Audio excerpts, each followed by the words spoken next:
नमस्कार. ॲग्रोवनच्या विशेष मुलाखतीत आपल्या सर्वांचं स्वागत आहे. आज आपल्याशी चर्चा करण्यासाठी डॉक्टर पुनीत चंद्र जे सोयाबीन संशोधनामधले अतिशय जाणकार आणि दीर्घ अनुभव असलेले शास्त्रज्ञ आहेत. भारतीय कृषी संशोधन परिषदेच्या भोपाळमधल्या सोयाबीन प्रक्रिया आणि वापर याविषयक सेंटर ऑफ एक्सलन्समध्ये सर माजी प्रमुख म्हणून कार्यरत होते. सोयाबीनच्या संदर्भात आपण शेतकऱ्यांच्या पातळीवर कोणत्या प्रक्रिया घरच्या घरी करू शकतो, सोयाबीनच्या अनुषंगाने योजना काय आहेत, सोयाबीनच्या पदार्थांची बाजारपेठ काय आहे, अशा विविध प्रश्नांवर डॉक्टर चंद्र सर आपल्याशी संवाद साधतील. सर नमस्कार. नमस्ते. महाराष्ट्रातल्या शेतकऱ्यांसाठी घरच्या पातळीवर किंवा गावातल्या पातळीवर सोयाबीनवर प्रक्रिया कोणत्या प्रकारची होऊ शकते आणि अशा प्रक्रियेतून तयार झालेल्या सोयाबीनच्या पदार्थांना बाजारपेठ कशी आहे याविषयी आम्हाला माहिती द्या. देखिए, जो किसान हैं सोयाबीन जो ग्रो करते हैं, मुख्यतः भारत में अगर देखा जाए तो मध्य प्रदेश और महाराष्ट्र दो मुख्य राज्य हैं जहां सोयाबीन का उत्पादन होता है. मगर इन किसानों को ये पता नहीं होता कि हम इस सोयाबीन का उपयोग अपने खाद्य पदार्थ के लिए यूज़ कर सकते हैं. तो ये क्या करते हैं कि सोयाबीन को बोने के बाद सीधे इसको बाज़ार में बेच देते हैं. उससे दो नुकसान होता है. एक तो ये कि मूल्य संवर्धन नहीं होता इनके पास, और दूसरा ये कि जिनको हम खाद्य उपयोग में ला सकते हैं वो हम नहीं कर पाते. सोयाबीन का जो सबसे अच्छा उपयोग जो गांव स्तर पे किसान कर सकते हैं वो ये है कि जो सोयाबीन जब ये फसल कट जाए उसके बाद इसको अपने आहार में सम्मिलित करना चाहिए. आहार में सम्मिलित करने के लिए हिंदुस्तान में सबसे ज़्यादा दिक्कत दूध की है. आटे में भी इसका इस्तेमाल कर सकते हैं. तो अगर ऐसे देखें तो सोयाबीन का सबसे अच्छा इस्तेमाल गांव पे किसानों के स्तर पर इसको आटे में उपयोग करना है. आटे में उपयोग करने के लिए हमको सोयाबीन को पहले प्रसंस्कृत कुछ करना पड़ता है, क्योंकि इसके अंदर कुछ हानिकारक तत्व होते हैं. तो अगर हम सीधे इसका उपयोग करेंगे तो वो नुकसान पहुंचा सकते हैं. तो इसका सबसे आसान तरीका है कि इसको हम हीट ट्रीटमेंट देंगे, इसमें ऊष्मा देंगे तो ये वो जो हानिकारक तत्व है वो नष्ट हो जाते हैं. तो सबसे अच्छा तरीका ये कि सोयाबीन ले लें, उसको छिलका अगर निकाल सकते हैं तो ठीक है, नहीं निकाल सकते तो ऐसे ही भिगो लें 3 घंटे तक, और फिर आधा घंटा उबालने के बाद इसको सुखा लें और गेहूं या ज्वार या मिलेट्स जो भी आजकल हैं उसमें 1:9 के अनुपात में मिलाकर खाएं तो शरीर को बहुत फ़ायदे हो सकता है. क्योंकि सोयाबीन के अंदर करीब 40% प्रोटीन होता है जो कि किसी भी अन्य खाद्य पदार्थ में नहीं है. आप किसी भी खाद्य पदार्थ को देख लें, चाहे वो वेजिटेरियन हो या नॉन वेजिटेरियन हो, कहीं भी 40% प्रोटीन नहीं पाया जाता. तो अगर हम इसका थोड़ा भी भाग इस्तेमाल करेंगे तो हम प्रोटीन की ज़्यादा मात्रा अपने शरीर में ले सकते हैं. तो एक तो आटे की तरह इस्तेमाल करें इसका, आटे में 1:9 के अनुपात में. दूसरा ये कि इसको हम अगर रोस्ट कर लें, भून लें इसको, तो नमक मिला के इसको खा सकते हैं हम लोग सोयाबीन को नट्स की तरह. तीसरा ये कि 1 किलो सोयाबीन से करीब 7 लीटर दूध बनता है.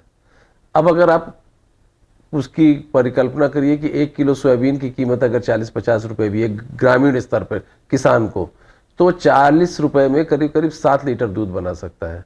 जो कि जो लोग आर्थिक रूप से सक्षम नहीं हैं उनको भी दूध की आवश्यकता पूर्ति हो सकती है. अब इसके बनाने के लिए सबसे अच्छा तरीका ये होता है कि सोयाबीन को भिगो लें, उसके बाद इसको पीस लें. अब पीसने के लिए गांव में तो मशीन नहीं होगी, तो घर पे जैसे भी पीस सकते हो उस तरह से इसको पीस लें. और उसके बाद 1 किलो सोयाबीन अगर आपने पीसा है तो उसमें करीब करीब 5 से 6 लीटर पानी मिला लें और उसको 20 मिनट तक उबालें. उबालते समय उसको लगातार चलाते रहें और फिर उसको छान के उसको दूध की तरह इस्तेमाल कर सकते हैं. अब अगर ये दूध प्राप्त हो गया तो उसी दूध में थोड़ा सा आप अगर नींबू वगैरह डाल के इसका टोफू भी बना सकते हैं, जिसको हम दूध से अगर हम पनीर बनाते हैं तो सोयाबीन से हम टोफू बना सकते हैं. तो इस तरह से गांव स्तर पर हम इसको 3 तरह से खाद्य उपयोग में शामिल कर सकते हैं. जी, आपने जो बताया सर कि पनीर की तुलना में टोफू बहुत अच्छा हो सकता है खाद में, अपने अनाज में, तो वो ये उनकी तुलना अगर की जाए तो किस प्रकार से टोफू अच्छा रहता है? देखिए, टोफू और पनीर जी। एक जैसे दिखने वाले दो अलग अलग पदार्थ हैं, हम्म। है ना। टोफू अगर हम बोलते हैं तो जो सोयाबीन से जो हम दूध बनाते हैं उससे जब उसको नींबू डाल के उसको हम फाड़ते हैं, उससे जो बनता है उसको हम टोफू बोलते हैं। तो अगर हम इसकी रासायनिक संरचना देखें तो दोनों में करीब करीब 14% प्रोटीन होता है, मगर जो टोफू से जो प्रोटीन मिला वो कम दाम में मिला, यानी आपको उसी क्वालिटी की चीज़। और एक चीज़ और बताऊँ आपको कि जो प्रोटीन की क्वालिटी हम लोग देखते हैं वो दूध और अंडा से देखा जाता है। दूध अंडा को हम लोग मानक मानते हैं, तो इस दूध अंडा के अलावा सोयाबीन ही एक ऐसा मात्र पदार्थ है जिसकी वैल्यू 1 होती है। तो हम कम दाम में एक अच्छी क्वालिटी का प्रोडक्ट पा रहे हैं जिसको हम लोग टोफू कहते हैं। इसलिए मैं कहता हूं कि गांव स्तर पर जहां पे आर्थिक रूप से बहुत समृद्धि नहीं भी हो तो भी हम प्रोटीन की मात्रा का प्राप्त कर सकते हैं अपने शरीर के लिए। जी। सर, आपने जिक्र किया सोयाबीन मिल्क का, तो ये सोया दूध जो है वो संकल्पना देश में बढ़ने के लिए उसमें क्या अभी कठिनाई आ रही है? कुछ पॉलिसी के स्तर पर कुछ समस्या है क्या? देखिए, सोयाबीन दूध जो है वो बहुत प्रचलित नाम है और विगत कई वर्षों से इसका हम लोग इस्तेमाल कर रहे हैं। लेकिन अभी क्या हो गया कि जो लोग हम लोग सोयाबीन की जब प्रोसेसिंग करते हैं तो जाने अनजाने में हम इसकी तुलना डेयरी इंडस्ट्री से करने लगते हैं। तो दूध वाले एक सशंकित भावना से सोयाबीन की तरफ देख रहे हैं, जबकि जो भारत का स्टैंडर्ड बनाने का जो संस्था है BIS, उसने बहुत क्लियर कट लिख रखा है सोया मिल्क, ब्रैकेट में लिखा हुआ है from non dairy product. Soybean milk, soya milk bracket में नॉन डेयरी प्रोडक्ट। तो अगर नॉन डेयरी प्रोडक्ट के साथ हम सोया मिल्क लिखें जो कि BIS द्वारा अप्रूव्ड है तो शायद इतनी समस्या नहीं आएगी। लेकिन हम लोग वो एक आधा सेंटेंस आधा लिखते हैं और आधा नहीं लिखते हैं, जिसकी वजह से समस्या आ रही है। और अभी स्थिति यह है कि दिल्ली कोर्ट में ये मामला लंबित चल रहा है कि सोया दूध का इस्तेमाल न करें। तो ये जाने अनजाने में एक जो प्रतिस्पर्धा हो गई है डेयरी इंडस्ट्री से, उसका ये परिणाम है। सोया दूध का अगर सारे नए मतलब पॉलिसी के स्तर पर उसको अगर प्रोटेक्ट हम करते हैं तो कितना मार्केट है देश में, कितना बढ़ सकता है सोया दूध और उसका किसानों को क्या फ़ायदा हो सकता है? देखिए, अभी जो सोया दूध इंडिया में है उसका कोई आंकड़ा अभी हमारे पास नहीं है। लेकिन ऐसा लगता है कि एक यूनिट जो सोया मिल्क प्रोसेसिंग यूनिट है, वैसे तो देखा जाए तो करीब करीब 40-50 यूनिट है जो सोया मिल्क प्रोसेसिंग प्लांट बनाती हैं। लेकिन अगर हम 5 प्लांट की बात करें कि अगर 5 लोग भी 5 यूनिट पर मंथ बेचते हैं तो करीब करीब 25 यूनिट सोया मिल्क बनाने की हर महीने बिक रही है। तो इतना दूध जब बन रहा है तो मार्केट में आना चाहिए। इसका मतलब ये हुआ कि जो सोया दूध बन रहा है उसका इस्तेमाल कहीं सोया दूध की तरह ना हो करके या तो उसको डेयरी मिल्क के साथ मिला दे रहे हैं या उसको बगैर बताए बेच रहे हैं, जिसकी वजह से सोयाबीन की जो प्रतिष्ठा बननी चाहिए मार्केट में वो नहीं बन पा रही है। ये इसका बहुत बड़ा कारण है, ये है जी। कि सोयाबीन से जो दूध बनाते हैं उसको सोया दूध के नाम से मार्केट में नहीं डालते हैं। और वो कहाँ जाता है ये अपने आप में एक प्रश्न है कि अगर 25 यूनिट पर मंथ बन रही है तो साल भर में अगर 250 यूनिट भी अगर आपकी बन गई यूनिट तो उस यूनिट से बनने वाला दूध आखिर जा कहाँ रहा है? वो एक बहुत अहम सवाल है जिसका जवाब ढूंढना बहुत ज़रूरी है। उसको जब हम ढूंढ लेंगे तो शायद तब हम सोयाबीन के प्रोसेसिंग को, सोयाबीन के दूध को, सोयाबीन के और प्रोडक्ट्स को आसानी से भारतीय बाजार में उतार सकते हैं। सोयाबीन के प्रसंस्करण के बाद जो पदार्थ तैयार होते हैं सर, तो उसके लिए एक बाजार जो है, मार्केट कैसा ग्रो हो रहा है और उसमें कुछ कठिनाइयाँ है क्या या समस्या है क्या पॉलिसी के तौर पर? अगर ऐसे देखा जाए तो अवेयरनेस की कमी है, जो हमें जागरूकता की कमी है। इस जागरूकता की कमी की वजह से सोया मिल्क के, सोयाबीन से जो भी प्रोडक्ट बनते हैं वो मार्केट में थोड़ी कठिनाई होती है उसके अंदर उनको लोगों को समझाने में। और एक और समस्या ये है कि सोयाबीन को ऑयल क्रॉप की कैटेगरी में डाला गया है। जी। ये ऑयल क्रॉप है, जबकि इसके अंदर 40% प्रोटीन होता है और 20% ही तेल होता है। तो 40% प्रोटीन होने के कारण इसको अगर ऑयल की कैटेगरी में रखा गया है, लेकिन साथ ही साथ अगर इसको स्पेशल फूड की कैटेगरी में रखा जाता तो शायद गवर्नमेंट लेवल पे पॉलिसी बनाने में आसानी होगी और इसको हम ज़्यादा अच्छे तरीके से मार्केट में डाल सकते हैं। और उसको फायदा किसानों को भी होगा। इसका फायदा किसानों को भी होगा। जब आप डिमांड बढ़ेगी तो रॉ मटेरियल रिक्वायरमेंट बढ़ेगी तो किसानों को भी फायदा होगा।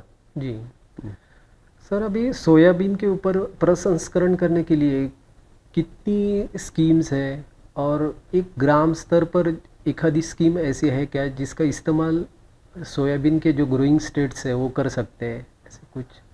देखिए, अगर हम देखें सरकार के स्तर पर तो अलग अलग सरकारें, राज्य सरकारें फूड प्रोसेसिंग पे सब्सिडी देती हैं और भारत सरकार की योजना जो है मिनिस्ट्री ऑफ फूड प्रोसेसिंग से प्रधानमंत्री खाद्य प्रसंस्करण योजना है, उसमें 1 करोड़ रुपए से ज़्यादा, 1 लाख करोड़ रुपए से ज़्यादा सरकार ने रखा हुआ है। तो सिर्फ दिक्कत यह है कि उसकी जानकारी लोगों तक नहीं है। अगर उसकी जानकारी हो तो प्रसंस्करण में, किसी भी प्रसंस्करण, खाद्य प्रसंस्करण में और विशेषकर सोयाबीन के खाद्य प्रसंस्करण में कम से कम वित्तीय परेशानी नहीं आनी चाहिए। जी। और गवर्नमेंट ने सब्सिडी भी दे रखी है। जैसे मध्य प्रदेश की बात करें तो वहाँ के अगर किसान कोई सोया प्रोसेसिंग यूनिट लगाता है तो उसको 40% की सब्सिडी है। जी। आपने जो जिक्र किया प्रसंस्करण का, तो जैसे गेहूं है, ज्वार है, चावल है, हम सीधी तौर पर इस्तेमाल कर सकते हैं खाद में या अपने रोज के आहार में। जी। पर ये सोयाबीन के बारे में नहीं हो रहा है, तो वो होने के लिए क्या करना चाहिए? हाँ, जैसा कि मैंने आपको शुरू में बताया था कि सोयाबीन में कुछ हानिकारक तत्व होते हैं। जी। तो अगर हम इसका सीधे इस्तेमाल करेंगे तो हमारे शरीर पर विपरीत प्रभाव पड़ता है। तो इसीलिए इसको प्रसंस्कृत करना जरूरी है। और प्रसंस्करण बहुत आसान है, जैसा कि मैंने शुरू में बताया था कि सिर्फ 3 घंटा भिगोना, आधा घंटा उबालना, उसके बाद इसको गेहूं, ज्वार या किसी भी मिलेट के साथ 1:9 के अनुपात में मिला के आप खाएं तो फायदा होगा। लेकिन अगर आप कच्चा मिलाते हैं तो जो अप्रसंस्कृत सोयाबीन है वो शरीर को नुकसान पहुंचा सकती है। प्रसंस्करण के बारे में आपने जैसे कहा कि केंद्र की कुछ स्कीम्स है, वैसा राज्य की ओर से भी कुछ सपोर्ट उसको मिलना चाहिए क्या? और मिलना चाहिए तो कौन सा सपोर्ट चाहिए? हाँ, राज्य स्तर पे देखिए 2-3 तरीके से सपोर्ट दे सकते हैं। एक तो वो मशीनरी अगर लगा रहे हैं तो उसकी सब्सिडी का होता है। दूसरा जो सबसे इम्पोर्टेंट चीज़ है वो ये है कि अगर सरकार के स्तर पर, कुछ पंचायत स्तर पर अगर इस तरह से प्रमोट किया जाए कि एक फूड प्रोसेसिंग यूनिट लगेगी, सोयाबीन प्रोसेसिंग यूनिट लगेगी, जिससे उस पर्टिकुलर पंचायत के तमाम कुपोषण से संबंधित समस्याएं भी दूर हो सकती हैं और गांव की आर्थिक स्थिति भी सुधर सकती है। तो सरकार की तरफ से अवेयरनेस प्रोग्राम होना चाहिए जो कि विभिन्न सरकारी संस्था द्वारा, खास तौर से जो ये प्रोग्राम होते हैं, मिड डे मील प्रोग्राम वगैरह, इस तरह से जो प्रोग्राम चलते हैं, उसमें इनको ministry of child and women welfare जो सेंटर है वो अभी भी सोयाबीन का इस्तेमाल कर रहे हैं, बट वो सोयाबीन का इस्तेमाल सिर्फ तेल और बड़ी के लिए कर रहे हैं। तो होता क्या है कि हमको तो एक ही तरह की चीज़ें बार बार खाने से हमारा स्वाद खत्म हो जाता है। तो इसलिए इसकी इतनी वैरायटीज़ है सोयाबीन से, उन सब चीज़ों का अगर हम इस्तेमाल करें तो निश्चित रूप से हमको जो है फ़ायदा होगा इसका। आपने बताया कि सोयाबीन के प्रसंस्करण में कई सारे पदार्थ तैयार होते हैं। अभी सेंटर ऑफ एक्सीलेंस जो भोपाल में है, जिसके आप इंचार्ज रह चुके हैं, तो सेंटर ऑफ एक्सीलेंस में जो अनुसंधान होता है वो किसानों के और आने के लिए कुछ दिक्कत है, या फिर ये एक्सीलेंस मतलब सेंटर ऑफ एक्सीलेंस की संख्या बढ़नी चाहिए?